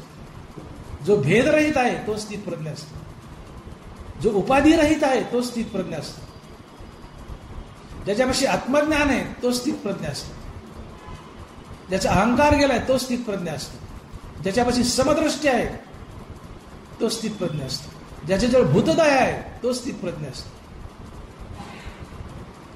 जो विरक्त आहे तो स्थित प्रज्ञ असतो. ज्याचा हर्ष शोक गेलाय तो स्थित प्रज्ञ असतो. अनेक अनेक अनेक लक्षण भगवान अर्जुनाला सांगतायत. ही दुसऱ्या अध्यायात आलेली स्थित प्रज्ञाची लक्षणे मी बोललो ती. 13व्या अध्यायात अमानित्वम दंभित्वम हिंसा क्षांतीरा अर्जम या श्लोकावर बोलताना भगवंतांनी आणि ज्ञानोबरायांनी स्थित प्रज्ञाची अर्थात संतांची एकूण 18 लक्षणं सांगितले 13व्या अध्यायात. त्यांची नावं सांगतो आणि पुढे जाऊ. कारण एक एक लक्षण समजून सांगायचं तर 18 तास लागतील. एकाला 1 तास 18 तास. आपल्यापाशी 18 मिनिटच उरले. अमानित्वम दंभित्वम हिंसा क्षांतीरा अर्जम ही स्थित प्रज्ञाची किंवा संतांची 18 लक्षणं सांगितली मुजा कांड्यावर. नंबर 1 अमानित्व, अदंभित्व, अहिंसा, शांती, आर्जव, आचार्योपासन, शौच, स्थैर्य, अंतकरण निग्रह, वैराग्य, अनहंकार, जन्म मृत्यू जरा व्याधी दुःख दोषात दर्शनम, समचित्त, अनासक्ती, भगवान श्रीकृष्णाच्या ठिकाणी अनन्य अविभिचारी भक्ती, एकांत प्रियता, अध्यात्मज्ञान नित्यत्वम, तत्वज्ञानात दर्शनम ही 18 लक्षणं सांगितली आहेत. आणि ज्याच्याजवळ ही 18 लक्षणं असतात तो स्थित प्रज्ञ असतो, तो संत असतो. त्याची बुद्धी स्थिर असते. अजून सोपं करायचं असेल तर ज्याच्याजवळ विवेक वैराग्य आहे, श्रीगुरूच्या कृपेने ज्याला आत्मज्ञान झाले, जो मुक्त आहे, जो मुक्तीवर भजनयुक्त आहे, ज्यांनी प्रत्यक्षात पांडुरंग पाहिलाय आणि पांडुरंगाने ज्याची चाकरी केली तो स्थित प्रज्ञ असतो, तो संत असतो. ज्याच्याजवळ विवेक वैराग्य आहे, श्रीगुरूच्या कृपेने ज्याला आत्मज्ञान झालंय, जो मुक्त आहे, जो मुक्तीवर भजनयुक्त आहे, ज्यांनी प्रत्यक्षात पांडुरंग पाहिलाय आणि पांडुरंगाने ज्याची चाकरी केली आहे तो स्थित प्रज्ञ असतो. आणि म्हणून तुम्ही बघा, एका जनार्दनी संत किंवा एका जनार्दनी भक्त देव त्यांचा अंकित दास होय. नाथ महाराज कुणाला संत म्हणताय? एका जनार्दनी संत किंवा एका जनार्दनी भक्त देव त्यांचा अंकित दास होय. देव ज्याचा दास झालाय तो संत असतो. आणि म्हणून तुकोबार आली त्या ती उच नीचे काही नेने भगवंत तिष्ठे भावभक्ती देखो लिहा चर्म रंगू लागे रोहिदासा संगे कबीराच्या मागे विनिसेले. आपल्या वारकरी संप्रदायातील प्रत्येक संताच्या घरी पांडुरंग राबलाय. यात सगळ्यात भाग्यवान संत कोण असतील तर पैठणचे नाथ महाराज. 36 वर्ष श्रीखंडाच्या रूपात श्री संत एकनाथ महाराजच्या घरी भगवान श्रीकृष्णाने कावडीने पाणी भरले, अंगण झाडले, गंध उघडून दिलाय. सगळ्यात ज्याला पांडुरंगाचा सगळ्यात जास्त सहवास लाभलाय असे सगळ्यात श्रीमंत संत कोणतं? नाथ महाराज. तुकोबाराला भंडारा कधीमध्ये भेटत असतील, नामदाराला तर भेटतच होते, पण 36 वर्ष राबलेत घरात नौकरासारखं. एका जनार्दनी भक्त देव त्यांचा अंकित दास होय. तुम्हाला स्थित प्रज्ञता प्राप्त झाली, बुद्धी स्थिर झाली, तुम्ही संत झाले की पांडुरंग तुमचा चाकर बनलाच. आणि म्हणून ज्यांनी प्रत्यक्षात पांडुरंग पाहिला आणि पांडुरंगाने ज्याची चाकरी केली तो संत असतो, तो स्थित प्रज्ञ असतो. जो ज्ञान घेऊन गोविंद गातो तो स्थित प्रज्ञ असतो, तो संत असतो. जो देवहून देवाचं नाव घेतो तो स्थित प्रज्ञ असतो, तो संत असतो. देहून आधी होता संत संगत तुका झालासे पांडुरंग, मूळ स्वभाव जाईना त्याचे भजन राहिना. आधी होता संत संगत तुका झाला पांडुरंग. तुका काय झाला? आधी पांडुरंग झाला आणि पांडुरंग होऊन पांडुरंगाचं नाव घ्यायला तेव्हा तुका संत झाला. संताची व्याख्या कळाली? देव होऊन देवाचं नाव घेणं तो संत असतो, तो स्थित प्रज्ञ असतो. तुकोबरा आधी पांडुरंग झाले आणि पांडुरंगाहून पांडुरंगाचं नाव घ्यायला लागले. ही संत अवस्था असते, ही संत अवस्था असते. देव होऊन देवाचं नाव घेणं तो संत असतो. मीची होनी पांडवा करीती माझी सेवा. मी म्हणजे देव, मीची होनी पांडवा करीती माझी सेवा. देव होऊन देवाचं नाव घेतो तो संत असतो, तो स्थित प्रज्ञ असतो, तो स्थिर बुद्धी असतो. आणि म्हणून अजून सोपं करायचं असेल, एकाच वाक्यात नरोबरच्या एका विविध स्थितप्रज्ञ सांगायचं असेल तर माऊली लिहितात, अहंकाराते दंडोनी सकळ काम सांडोनी विचरे विश्व होनी विश्वाची माझी. उभी नीट आहे का? अतिशय महत्वाची. अहंकाराते दंडोनी सकळ कामू सांडोनी विचरे विश्व होनी विश्वाची माझी. ज्यांनी अहंकार टाकलाय, काम म्हणजे ज्ञानेंद्रियाचे विषय टाकलेत, अहंकार टाकला आणि ज्ञानेंद्रियाचे विषय टाकले की जीवनात वैराग्य येतं, आत्मज्ञान येतं आणि तुम्ही मुक्त होता. आता मुक्त झालं तर मुक्ती या गोष्टीची काय कल्पना आहे? मुक्त होणं म्हणजे मी देह नसून मी आत्मा आहे. मी देहाने देहसंबंधीने माझं हे संसार बंधन आहे. जगात सत्य आहे, मी देह आणि देहसंबंधीने माझं हे संसार बंधन आहे, हा अहंकार आहे. पण मी देह नसून आत्मा आहे. जगात मिथ्य आहे, मी देह नसून आत्मा आहे. आत्मा विश्वव्यापी असतो, तो आत्मा मी आहे अशा बोधावर आरूढ होणं म्हणजे आत्मज्ञान होणं, मुक्त होणं. मी देह नसून आत्मा आहे. मग आत्मा कसा आहे? विश्वव्यापी. आत्मा कसा आहे? विश्वव्यापी. मग मी आत्मा आहे, आत्मा विश्वव्यापी आहे, तर आत्म्याच्या रूपाने जगातली प्रत्येक वस्तू मी बनलोय. किंबहुना चराचर आपणची झाला, हे विश्वाची माझे घर अशी मती जयाची स्थिर. किंबहुना चराचर आपणची झाला, हे वाक्य आहे का? किंबहुना चराचर आपणची झाला. या जगातली दगड धोंडे माती प्रत्येक वस्तू तो बनतो जो मुक्त झालाय तो. त्या खुर्च्या, हे दगड माती, टेबल, हे बिदाड, प्रत्येक वस्तू तो बनतो जो मुक्त झालाय. कारण जो मुक्त झालाय तो आत्मा असतो, आत्मा विश्वव्यापी असतो. मग मी मुक्त आहे, आत्मा विश्वव्यापी येतं, आत्म्याच्या रूपाने मीच विश्वव्यापी आहे. जगातली प्रत्येक वस्तू मी बनलोय. त्याला म्हणतात अद्वैतात जाणं. माझ्याशिवाय जगात काहीच नाही. आता मी देव आहे, देव जगात नटलाय, मी देव आहे म्हणजे जगात मीच व्यापलंय, प्रत्येक वस्तू मी बनलोय. या बोधावर आरूढ होणं म्हणजे अद्वैतात जाणं, आणि ही मुक्ती असते. आणि याला म्हणायचं अहंकार गेला किंवा आत्मज्ञान. मग ज्यावेळेस तुम्ही अहंकार टाकलाय, ज्ञानेंद्रियाचे विषय टाकलेत, तुम्ही मुक्त झालेत, म्हणजे तुम्ही विश्वव्यापी बनलेत, विश्व बनलेत, आणि विश्व बनवून विश्वात फिरतात, तो संत असतो. अहंकार ते दंडोनी सकळ कामू सांडोनी विचरे विश्व होनी विश्वाची माझी. हे वाक्य आहे का? विचरे विश्व होनी विश्वाची माझी. जो विश्व होऊन विश्वात फिरतो तो संत असतो, तो स्थित प्रज्ञ असतो. आणि म्हणून जगात मिथ्या आहे, मी देह नसून आत्मा आहे. आत्मा आहे म्हणून आत्म्याच्या रूपाने मीच विश्व व्यापलंय, विश्व मी बनलोय, मी विश्व बनले, विश्व बनवून विश्वात वावरतोय, तो संत असतो, तो स्थित प्रज्ञ असतो. याला अद्वैतातलं जिन म्हणायचं, याला स्थित प्रज्ञ म्हणायचं. हनुमंतनामाने लिहित आहेत की भूत जात निधले तेथे चिता पाहले आणि जीव जेथे चिले तेथे निद्रित उभा. साधारण जीव संसाराच्या ठिकाणी जागा आहे, तिथे संत झोपलेले असतात. आणि साधारण जीव आत्मस्वरूपाच्या ठिकाणी झोपलाय, तिथे संत जागा असतो. आणि जो कायमचा आत्मस्वरूपाच्या ठिकाणी जागा आहे तो स्थित प्रज्ञ असतो, तो संत असतो. कायमचा आत्मस्वरूपाच्या ठिकाणी जागा आहे, तो आपल्या बुद्धीला, आपल्या मनाला, चित्ताला आत्मस्वरूपापासून ढळू देत नाही. ज्याची बुद्धी कायमच्या आत्मस्वरूपात स्थिर झाली आहे तो स्थित प्रज्ञ, तो संत असतो. जो कुणाचा द्वेष करत नाही तो स्थित प्रज्ञ असतो. पार्था जयाच्या ठाई द्वेषात ते नेण्याची काही आपबरू नाही चैतन्य जैसे. एखादा डाकू आहे आणि एखादा संत आहे.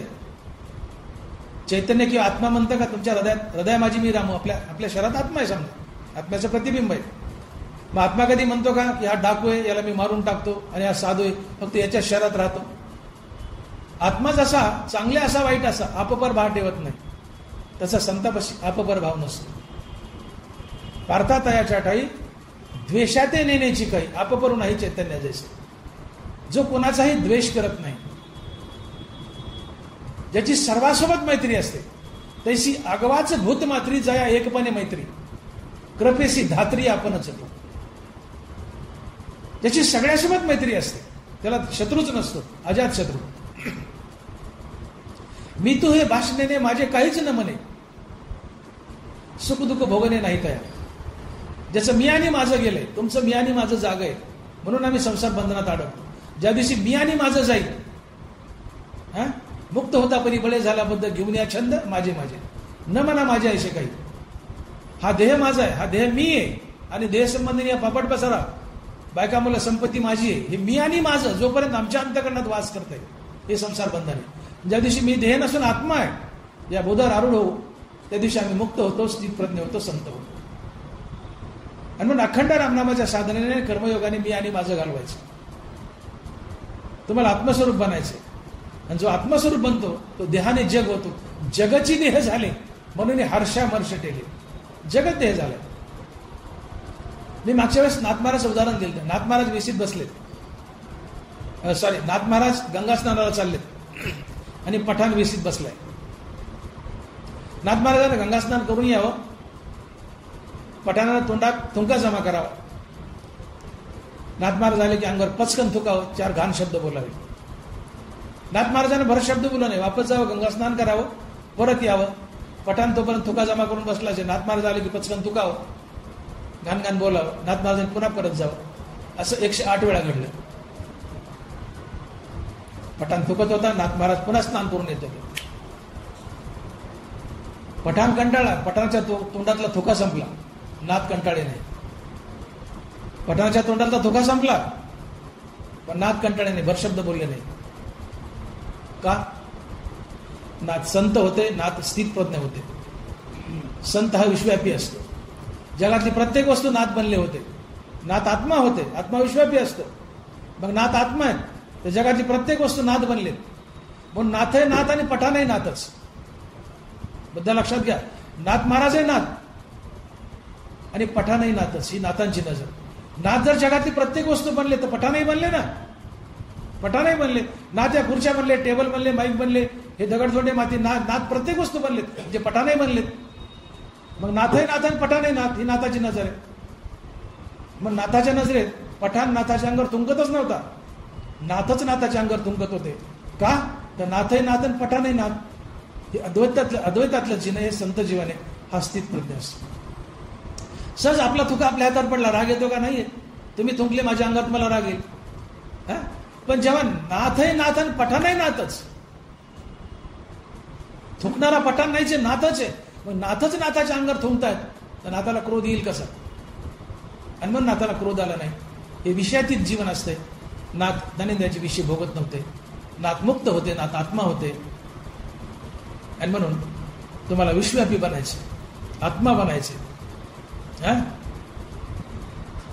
हे संत पद असते, हे स्थित प्रज्ञ असते. म्हणून मी तू हे भाषणेने माझे काहीच न म्हणे. ज्याचं मी तू गेलंय, मी तू आहे म्हणजे द्वैत आहे, मी तू जाणं हे अद्वैत आहे. एकची घोंगडी पांघरू हरी. मी तू गेलं, जगात मीच आहे, आत्म्याच्या रूपानं मीच विश्व आपले, म्हणजे मी तू जाणं. ज्याचं मी तू गेलंय, अहंकार गेलाय, तो स्थित प्रज्ञ असतो. राया रंगा पाडा धरू नेनते सानिया थोडा कडसने करू एकसरी आनंदाचे आवारू होतं जगात. ज्याच्या नजरेत राजा आणि रंग सारखेच आहेत, सर्वात सारखीच कृपा करतो. संतांना एखाद्याने घरी घेऊन गेले, चहा पाणी पाजलाय, त्याच्यावर जेवढं प्रेम, तसं संतांना कोणी हारले मारले शिव्या दिले त्याच्यावर तेवढंच प्रेम. राया रंगा पाडा धरू नेनते सानिया थोडा कडसने करू एकसरी आनंदाचे आवर होत जगात. राजा असो, रंग असो, चांगला असो, वाईट असो, दोघांवर सारखंच प्रेम, सारखीच कृपा. चांगला आहे म्हणजे जास्त प्रेम आणि कृपा, आणि वाईट आहे म्हणून कमी कृपा नाही. चांगल्यावर तेवढीच कृपा, वाईटावर तेवढीच कृपा. ही संत नजर आहे, हा स्थित प्रज्ञ असतो. देवीची क्षमे लागी पृथ्वीसी पवाड वांगे संतोषा उत्संगी दिदिले घर. पृथ्वी किती क्षमाशील आहे तितका संत स्थित प्रज्ञ क्षमाशील असतो. पृथ्वीला तोडा, हाना, मारा, नांगरा, ती तुमच्यावर प्रेमच करते. उन्हाळ्यात आपण ती नांगरतो, कधी उठली तोंडात मारले का आपल्या? ती नांगरून दिलं असतं का? आणि बघा तिवेची क्षमे लागी पृथ्वीशी पवाडो अंगी. तुम्ही पृथ्वीला किती वेदना द्या, त्रास द्या, ती क्षमाच करते. संताला किती त्रास द्या, तो क्षमाच करतो आणि संतुष्ट असतो. पण तुका म्हणे संत सुसी जगाचे आघात.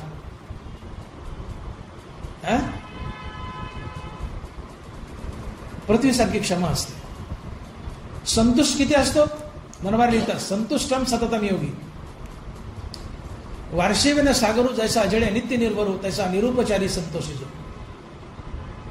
आता पावसाने हा आकार माजवलाय. काय मजा आल्या मागच्या 2 दिवसात कळलं आपल्याला महापुरात. धनबाराला येतात की वार्षिवेन सागरू जैसा जडे नित्य निर्भरू तैसा निरुपचारी संतोषी जो. 10 वर्ष दुष्काळ पडला, समुद्राचं फुटभर पाणी कमी होत नाही. 10 वर्ष अतिवृष्टी झाली, समुद्राचं फुटभरही पाणी वाढत नाही. नद्याचं पाणी वाढेल, समुद्राचं वाढत नाही. कारण समुद्र हा स्वयंभू आहे, भगवंताची दिव्य विभूती आहे. समुद्राला आज्ञा केली देवाने, समुद्री रेखा न ओलांडावी, पृथ्वी भूते व्हावी, ही आज्ञा माझी.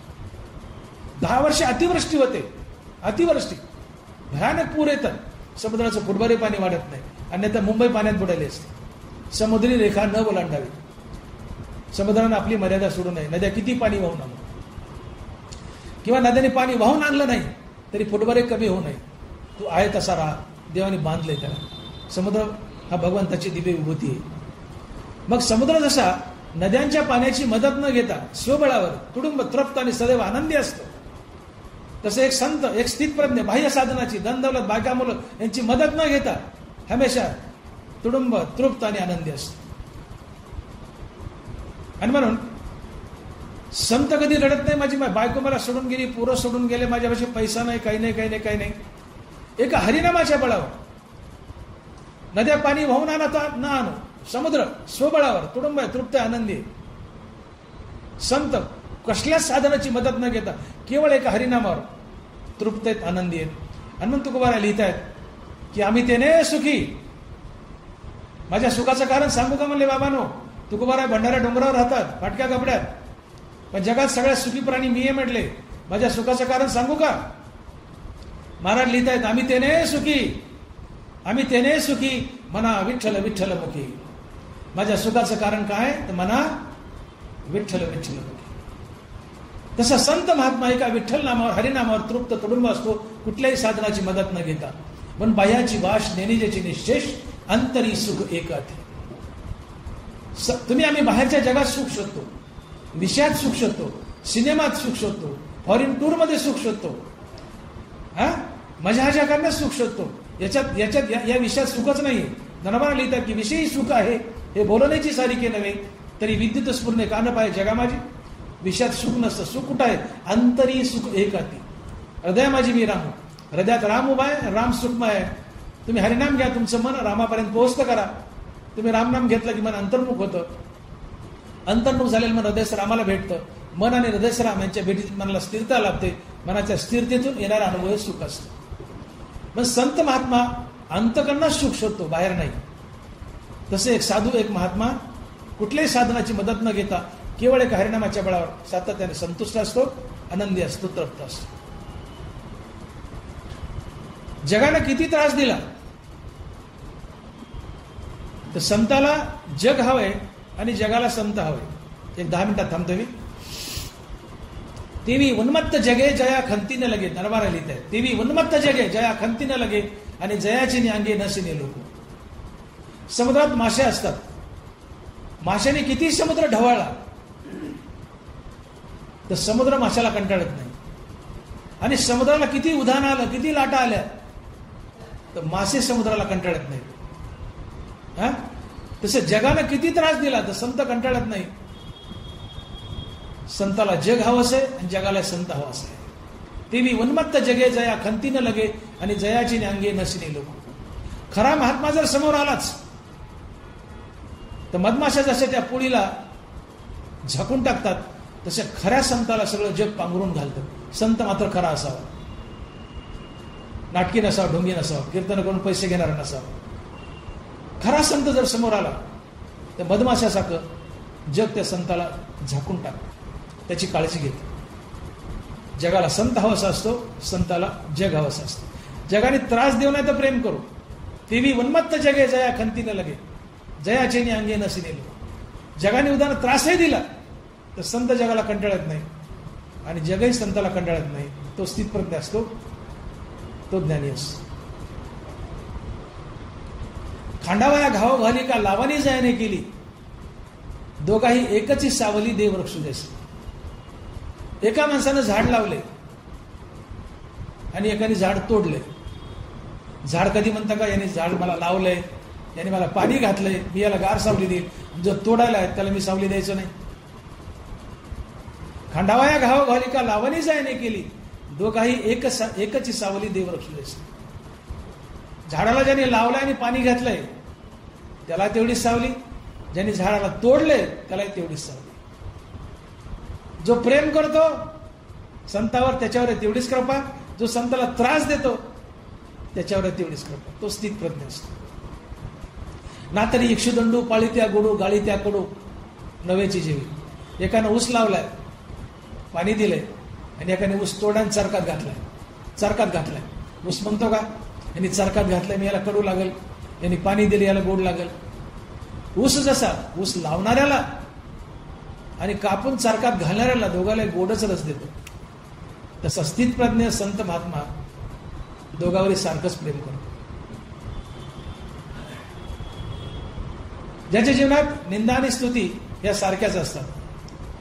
जो मान अपमानाते सहाय, सुख दुःख जेते समाये, निंदा स्तुती नो हे दुखंडोज. निंदा आणि स्तुती बैसून या एके पंक्ती. जो निंदा आणि स्तुती एका पंक्तीला बसवतो. तुमचं आमचं जीवन कसं आहे? स्तुतीने आम्ही आनंदी होतो, निंदेने खचून जातो. संत स्तुतीने आनंदी होत नाही, निंदेने दुःखी होत नाही. ही गोष्ट समजून घ्या. आमची कोणी स्तुती केली आम्ही आनंदी होतो, आमची कोणी निंदा केली आम्ही दुःख होतो. संत स्तुतीने आनंदी होत नाही म्हणून निंदेने दुःखी होत नाही. तुम्ही स्तुतीने आनंदी झाला, निंदेने नक्की दुःख होईल. तुम्ही स्तुतीने आनंद नका, निंदेने तुम्हाला दुःख होणार नाही. याला म्हणायचं ज्ञानेंद्रियाचे विषय टाकणे. संतांना ज्ञानेंद्रियाचे विषय टाकलेले असतात, ते ज्ञानेंद्रियाचे विषयच भोगत नाही. तुम्ही संतापुढे जा. समजा मी माझं प्रवचन खूप छान झालं, तुम्ही आले मला म्हणले डॉक्टर साहेब प्रवचन फार छान झालं, मी आपलं गप्प बसावं, फार फार तर बारीकसं स्माईल द्यावाचं आणि मान हलवावी. पण तुम्ही जर म्हणाले की डॉक्टर साहेब प्रवचन फार छान झालं, मी नाचू लागलो, उड्या मारू लागलो, याचा अर्थ त्या स्तुतीने मला आनंद झाला, मी तुमच्यावर सद्वर्तन करील, त्यातून पुण्याचा जन्म, ते पुण्य मला संसारात बांधेल. तुम्ही आले मला म्हणले डॉक्टर साहेब तुमचं प्रवचन फार घाण झालं, तरी मी आपलं गप्प बसावं, थोडंसं स्माईल द्यावं, नुसती मान हलवावी. पण प्रवचन घाण झालं म्हटलं तर मला क्रोध आला, तुमच्याबद्दल द्वेष, तुम्हाला घाण घाण बोललो, हाणलं मारलं, त्यातून पापातून संसार बंधन. मी कान या ज्ञानेंद्रियाचे विषय भोगले, निंदास्तुती. म्हणून सुखी संतोषाने यावे, दुःखी विषादा न बजावे आणि लाभालाभ न धरावे म्हणावे. खरा महात्मा तो असतो की जो स्तुतीने आनंदी होत नाही आणि निंदेने दुःखी होत नाही, न्यूट्रल असतो. संताची स्तुती केली ते हसणार नाहीत, उत्तेजित होणार नाहीत, निंदा केली खचून जाणार नाही, कारण विषयाचा त्याग केलेला असतो. आणि विषयाचा त्याग म्हणून पाप पुण्याची निर्मिती नाही, पाप पुण्य नाही म्हणून संसार बंधन नाही. आणि म्हणून ज्ञानेंद्रियाचे विषय टाकायचे. आणि जोपर्यंत तुम्ही ज्ञानेंद्रियाचे विषय भोगतात तोपर्यंत संसार बंधन आहेच. आणि म्हणून इथं ज्ञानावरा बोलतायत की आपुली आपण पेया जरी इंद्रिय येते आहे तरी अधिक काय धनंजय सार्थको असे. अर्जुना, मानवी जीवनाचं सगळ्यात मोठं सार्थक जर काय असेल, आपण आपली इंद्रिय जिंकली, आपण आपली ज्ञानेंद्रियाची इंद्रिय जिंकली. ज्ञानेंद्रियाची इंद्रिय जिंकली तर काय होतं? जीवनामध्ये वैराग्य येतो, अंतःकरणाची शुद्धी होती काम करत गेल्यामुळे. जिथं वैराग्य तिथं आत्मज्ञान येतं, जिथं अंतःकरण शुद्ध तिथं गोपाळकृष्ण येऊन राहतो, आणि जिथं आत्मज्ञान आणि गोपाळकृष्ण राहतो ती व्यक्ती मुक्त असते, ती स्थितप्रज्ञ असते. आणि म्हणून आपली इंद्रिय जर आपण जिंकली तर आम्ही आत्मज्ञानी होतो, संत बनतो, स्थितप्रज्ञ होतो, मुक्त होतो. मुद्दा लक्षात घ्या, मी शेवटला आलोय. रबारा बोलतायत की मानवी जीवनाचं सगळ्यात मोठं कल्याण काय असेल तर आपण आपल्या इंद्रियावर ताबा मिळवणं. इंद्रियावर ताबा मिळाला तर जीवनात वैराग्य येतं, अंतकरणाची शुद्धी होते. या शुद्ध अंतकरणात आत्मज्ञान राहतं, देवही राहतो. आणि जिथं देव राहतोय आणि आत्मज्ञान राहतंय ती व्यक्ती मुक्त असते, ती स्थितप्रज्ञ असते, त्याची बुद्धी स्थिरावलेली असते आत्मस्वरूपी कायच. म्हणून ज्ञानेंद्रिय जिंकायची. आणि ज्ञानेंद्रिय जर जिंकली नाही ती बाहेर पडतील, त्याच्या मागे बुद्धी पडेल, बुद्धी अस्थिर असेल, मग तुम्ही कसले स्थितप्रज्ञ. आणि शिवाय ज्ञानेंद्रिय भोगले, त्याचे विषय भोगले तर पाप पुण्याची निर्मिती. पाप पुण्य म्हणलं की संसार बंधन आलंच. आणि म्हणून जोपर्यंत तुम्ही या दोन गोष्टी करत नाहीत जीवनात, काय ज्ञानेंद्रियाचे विषय भोगत नाहीत आणि मुखात हरिनाम धारण करून निष्काम कर्मयोग करत नाहीत, ईश्वरार्पण बुद्धीने कर्म करत नाहीत, तोपर्यंत ज्ञानेंद्रिय विषय भोगणार, पाप पुण्याची निर्मिती होणार, तुम्ही संसार बंधनात अडकणार. आणि मग हे ज्ञानेंद्रिय जिंकायचे कसे तर मी बोललो एक भाग की अर्जुना जगाचे दोन भाग कर, त्यातला एक भाग तू हो, उरलेला भाग देव समज. देव समजून जगाला शरण जा, देव समजून जगासाठी कर्म कर. तुझा अहंकार घडेल, अहंकार घडाला ज्ञानेंद्रियाचे विषय भोग जातील, ज्ञानेंद्रियाचे विषय भोग गेले की काम करून लोप जातील, अंतकरणाची शुद्धी होईल, वैराग्य येईल. या वैराग्यात आत्मज्ञान स्थिरावेल, देवही तिथं राहायला येईल. जिथं आत्मज्ञान आहे आणि देव राहतो ती व्यक्ती मुक्त असते. म्हणून मुखात हरिनाम धारण करायचं आणि निष्काम कर्मयोग करायचं. तुकोबारा बोलतात की भोगी झाला त्याग, गीती गाता पांडुरंग, इंद्रियाचा लाग आमावरणी चुकला. इंद्रियाचा लाग, इंद्रियाचा पगडा आहे आमच्यावर. इंद्रियाने आम्हाला बांधलंय, इंद्रिय बाहेर घेऊन जातात, विषयात चरतात आणि पाप पुण्य तयार करतात. आणि जिथं पाप पुण्य आहे तिथं संसार बंधन आहेच. मग महाराज म्हणतात तुकोबारा की भोगी झाला त्याग, गीती गाता पांडुरंग. तुम्ही पांडुरंगाचं नामस्मरण करत राहिले, रामनाम घेत राहिले की भोगाचं रूपांतर त्यागात होतं. आणि इंद्रियाचा जो आमच्या मनावर पगडा आहे तो पगडा निघून जातो. भोगी झाला त्याग, गीती गाता पांडुरंग, इंद्रियाचा लाग आमावरणी चुकला. तात्पर्य निरंतर हरिनाम घेतलं आणि कर्म ईश्वरार्पण बुद्धीने केले, अर्थात निष्काम कर्मयोग केला तर ज्ञानेंद्रियाचे विषय जातात. ज्ञानेंद्रियाचे विषय जाणे वैराग्य असते, चित्ताची शुद्धी होते काम करत गेल्यामुळे, आणि जीवन पाप पुण्य रहित होतं. आणि ज्या दिवशी जीवन पाप पुण्य रहित होतं त्या दिवशी श्रीगुरु शोधत येतो, अहम ब्रह्मास्मी या महावाक्याचे श्रवण करून मुक्त करतो. आणि म्हणून या प्रवचनातून एकच बोध घ्या की कीर्तनात जातोय, प्रवचनात जातोय, परमार्थ करतोय, दिंड्यात जातोय, पांडुरंगाची वारी करतोय, आहे तिथंच येत आम्ही. रिवर्षाने पण प्रमोशन नाही आमचं, रिवर्षाने उलट एवढी कथा कीर्तन होतात, किती समाज सुधारला. कीर्तनाने लोक सुधरत नाहीत, तमाशाने बिघडत नाहीत, अशातला खेळ झालाय. खरा परमार्थ आम्हाला कळाना गेलाय. परमार्थ म्हणजे दोनच गोष्टी, मुखामध्ये हरिनाम धारण करून निष्काम कर्मयोग करा आणि आपली ज्ञानेंद्रिय जिंका. निष्काम कर्मयोगानं आणि हरिनामानं ज्ञानेंद्रिय जिंकता येतात. निष्काम कर्मयोगानं आणि ज्ञानेंद्रिय जिंकले की जीवन पाप पुण्यरहित होतं. जीवन पाप पुण्यरहित झालं की तुम्ही मुक्त होता. शिवाय तुमच्या जीवनात या गोष्टीमुळे वैराग्य येतं, आत्मज्ञान येतं, आत्मज्ञान आलं की तुम्ही मुक्त होता. आणि म्हणून ज्या ज्ञानेंद्रियाच्या कंट्रोलमुळे आम्ही मुक्त होतो, स्थितप्रज्ञ होतो, ही जीवनाची सगळ्यात मोठी धन्यता आहे. आणि म्हणून भगवंत अर्जुनाला समजून सांगतात की अर्जुना, मानवी जीवनाचं सगळ्यात मोठं कल्याण, सगळ्यात मोठं सार्थक काय आहे तर ज्ञानेंद्रियाची विषय जिंकणं आणि त्याच्या जोडीला निष्काम कर्मयोग करणं, हरिनाम घेत घेत. का तर ज्ञानेंद्रियाची विषय जिंकली की तुम्ही मुक्त होता, स्थितप्रज्ञ होता, संत होता.